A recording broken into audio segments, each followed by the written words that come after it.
చూడలేడు ఇక్కడ ఎక్కడ జరిగింది.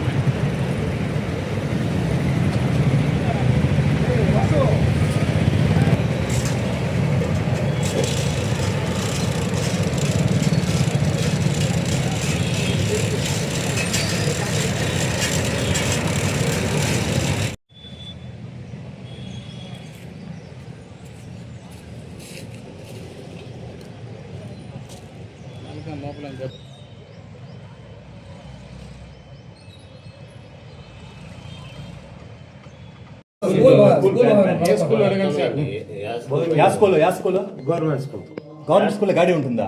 ఎక్కడ? ನಾನೇ 1500 ರೂಪಾಯಿ 1000 ರೂಪಾಯಿ. ಗವರ್ಮೆಂಟ್ ಹಾಸ್ಪಿಟಲ್ ಗಾಡಿ ಇರುತ್ತಾ? ಇಲ್ಲ, ನಮ್ಮೂರಿಂದ ದೂರ ಸ್ಕೂಲು. ನಾನು ಗೌರ್ಮೆಂಟ್ ಸ್ಕೂಲ್ ಮಾಡ್ಸೋದ್ರಿಂದ ಇದಕ್ಕೆ ಹೋಗ್ತೀನಿ ಅರ್ಧಶಳ್ಳಿಗೆ. ಅರ್ಧಶಳ್ಳಿಗೆ ಹೋದ್ರೆ 1200 ಒಬ್ಬೊಬ್ರು ತಗೋತೀವಿ ದೊಡ್ಡ ಮಕ್ಳಿಗೆ. ಏನಕ್ಕೆ? ಒಂದು ಮಕ್ಕಳಿಗೆ ಒಂದು ತಿಂಗಳಿಗೆ. ನಿಮ್ ಗಾಡಿ ಏನ್ ಗಾಡಿ ಓಡಿಸ್ತೀಯ ನೀನು? ನಿಮ್ದ ಗಾಡಿ ಅದು? ಅದು ಇಲ್ಲಿ ಗಾಂಜಾ ಹೊಡೆದೆ, ಡ್ರಗ್ಸ್ ತಗೊಂಡೆ ಚೆನ್ನಾಗಿ, ಎಷ್ಟು ಬೇಕಷ್ಟು. ಅದು ಏನಾಯ್ತು ಅಂತ ಅಂದ್ರೆ, ನಾನು ಬೆಂಗಳೂರಿಗೆ ಒಂದ್ಸತಿ ಓದ್ತಿದ್ದೆ ಕಲಾಸಿಪಾಳ್ಯಗ. ಕಲಾಸಿಪಾಳ್ಯದಾಗ ಬಂದಾಗ ನನಗೆ ಅಲ್ಲಿ ಯಾರೋ ಒಬ್ರು ನಮ್ಮ ಇವ್ರು ಸಿಕ್ಕಿದ್ರು, ಪರಿಚಯ ಇದ್ದವರು. ಅವ್ರು ಸಿಕ್ಕಿದಾಗ ಮಾತಾಡ್ಸಿದ್ರು. ಆಮೇಲೆ ಏನೋ ರೈತ ಅಂದೆ. ಅವಾಗ ಐತೆ ಬೇಕಾ ಅಂದ್ರು.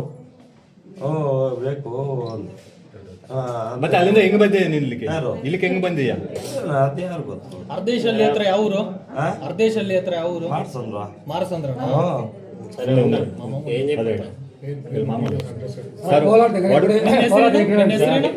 బయలుదేరాను. బెంగళూరు నుంచి వచ్చి పల్మనేరులో వచ్చి బండి హైవే నుంచి కింద దిగి టిఫిన్ తిందామని పల్మనేరులోకి బయలుదేరాను. నేను పోలీస్ స్టేషన్ ముందర కరెక్ట్ గా ఆ జీప్ వస్తుందండి. వాడిని స్పీడ్ చూసి నేను పక్కకు పోదామని చెప్పేసి పక్కకి కట్ చేసే టయానికి నన్ను వచ్చి గుద్దాడు ఆ మనిషి. నేను ఫ్రంట్ తప్పించాను, అప్పటికి నన్ను బ్యాక్ సైడ్ గుద్దేశాడు. నన్ను గుద్దేసి మళ్ళీ కూడా ఏదో బండి డ్యామేజ్ చేశాడంట. అది జరిగింది. అది నేను నా మైండ్ చెప్పే టయానికే వాడు నన్ను ఆల్రెడీ కొట్టేశాడు. రుద్రప్రకాష్. బెంగళూరు నుంచి వెళ్తున్నా, బంగారపాలెం వెళ్తున్నా. ఎవరో చనిపోయి ఉంటే అక్కడికి వెళ్తున్నా. పోలీసు చేపించుకొని ఆటో బుక్ చేసి 2 బండ్లు గుద్దుకొని అతని పేరేమ్మా? బాలాజీ. ఏ ఊరు? కొత్తూరు. తులసి మంది.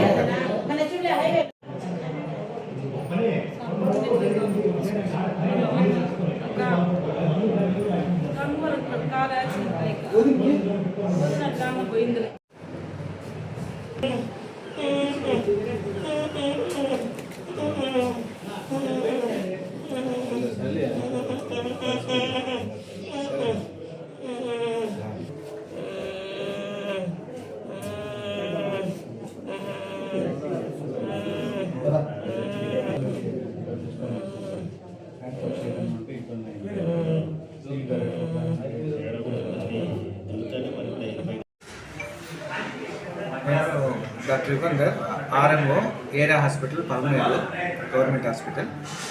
ఈరోజు ఇక్కడికి ఒక 9:50కి ఒక అతను ఇక్కడికి చేర్పించడం పీసీస్ తీసుకొచ్చారు. అతని పేరు రత్నాకర. అతను కొంచెము డిసోరియంటెడ్గా ఉన్నాడు. తర్వాత ఇర్రెలవెంట్ స్పీచ్ ఉంది. ఇక్కడ మేము అన్ని పరీక్షలు చేసి బీపీ అన్నీ చూసిన తర్వాత ఆయన్ని అబ్జర్వేషన్లో పెట్టుకున్నాము. ఇప్పుడైతే రైట్ నౌ ఈజ్ స్టేబుల్గా ఉన్నాడు కాబట్టి మేము అబ్జర్వేషన్లో పెట్టాము. ఇంకా ఒక 9కి ఒక 2 వచ్చారు. ఒకరు ఆటో డ్రైవరు ఆయనకి స్మాల్ ఫ్రాక్చర్ ఉంది, టిబియా ఫ్రాక్చర్ ఉంది. దాన్ని మేము ఇక్కడ చూసి అది ఐఆర్ సెంటర్కి రెఫర్ చేసాము. ఇంకోటి తులసిని, ఆమె కూడా కొంచెం ఫ్రాక్చర్ ఉంది. ఫ్రాక్చర్ అంటే లీనియర్ ఫ్రాక్చర్, చిన్నది. దానికి పీఓపీ వేస్తే సరిపోతుందంటే ఇక్కడే వేసి మేము స్టెబిలైజ్ చేసి ఇక్కడే వార్డులో అడ్మిషన్ చేసి అబ్జర్వేషన్లో పెట్టాము. కాబట్టి థ్యాంక్ యూ సార్. ఇప్పుడు అతన్ని పోలీసులు తీసుకొచ్చారు కదా, అతని మానసిక స్థితి ఏమన్నా దిగజారిందా, లేకపోతే అతను సైకోగా ప్రవర్తిస్తున్నాడు, ఇంకోటి ఏమన్నా గంజా ఏమన్నా తాగాడా? అదంట్లో పోలీస్ ఇన్వెస్టిగేషన్లో తెలుస్తుందండి. కానీ మనము ఇక్కడికి వచ్చిందంటే ఇర్రెలవెంట్ స్పీచ్ అంటే ఆయన ఏం మాట్లాడుతున్నా ఆయనకి తెలియట్లేదు. కాబట్టి మనము దాన్ని అబ్జర్వేషన్లో పెట్టి చూస్తున్నాము. ఇంకా పరీక్షలు ఏమైనా ఉంటే చేసి మేము తర్వాత కంక్లూడ్ చేస్తాము. సమయప్పుడు పోలీసులకు ఎవరో ఒక సైకో లాంటి వ్యక్తి పబ్లిక్ మీద రాలేస్తున్నాడు, మహిళల మీద రాలేస్తున్నాడు అనే సమాచారం రావడంతో ఇమ్మీడియట్గా కూడా mobile vehicle Gangavaram police station చెందిన మొబైల్ వెహికల్ డ్రైవరు ధనుంజయ్ ఇమ్మీడియట్గా అక్కడికి వెళ్ళడం జరిగింది.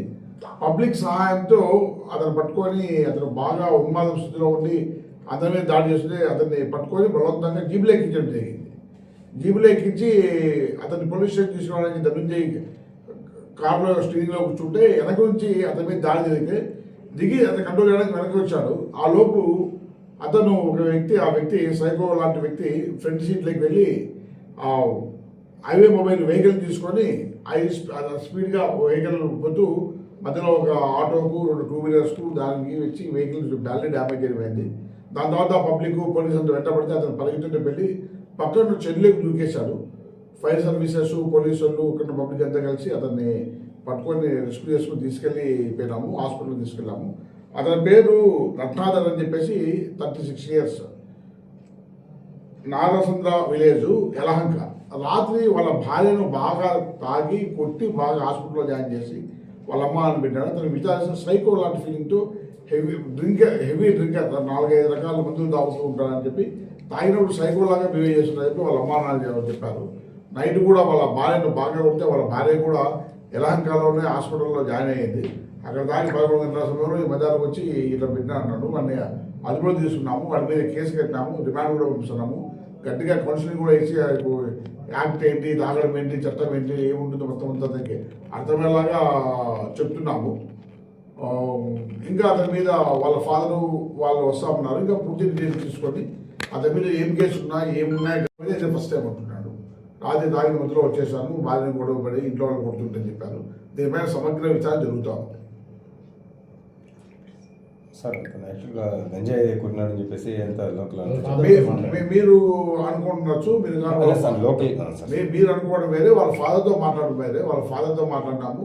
ఇతని పైన ఆల్రెడీ రాత్రి అక్కడ తాగి వైన్ షాప్గా తాగి వాళ్ళ భార్యను బాగా కొడుతూ వాళ్ళ భార్య స్టిల్ ఇన్ హాస్పిటల్ అక్కడి వచ్చాడు. అతను రావడం కూడా రాత్రి 9 అక్కడ నుండి వీడియో చెప్తున్నాము. రాత్రి 11 దాకా కూడా బెంగళూరు ఉన్నాడు. అతను మార్నింగ్ వచ్చాడు. మా ఫాదర్ వాళ్ళ ఇంటికి రాణించుకోలేదు. వాళ్ళ ఫాదర్ వాళ్ళు కూడా రమ్మంటున్నాము, పిలిపిస్తున్నాము. దీనిపై పూర్తిగా సమగ్రపరిచాము. ఓన్లీ అతనికి ఇక్కడ నాన్ లోకలు, తర్వాత డాక్టర్ అది బ్లడ్ నమ్మడంలో కూడా ప్రత్యేకించినాం. అందులో ఏమున్నది అని చెప్పి పూర్తిగా నమ్మన్నామని. రాత్రి 11 o'clock అక్కడ వచ్చినాక 2 o'clock అవుతుంది. ఆవిడప్పుడు ఎటువంటి సర్కమ్స్టెన్స్ ఉంటాయి టికెట్వి, అటువంటి ఏమి ఉండకపోవచ్చు. అయినా పూర్తిగా అన్ని రకాలుగా విచారిద్దాం. Thank you.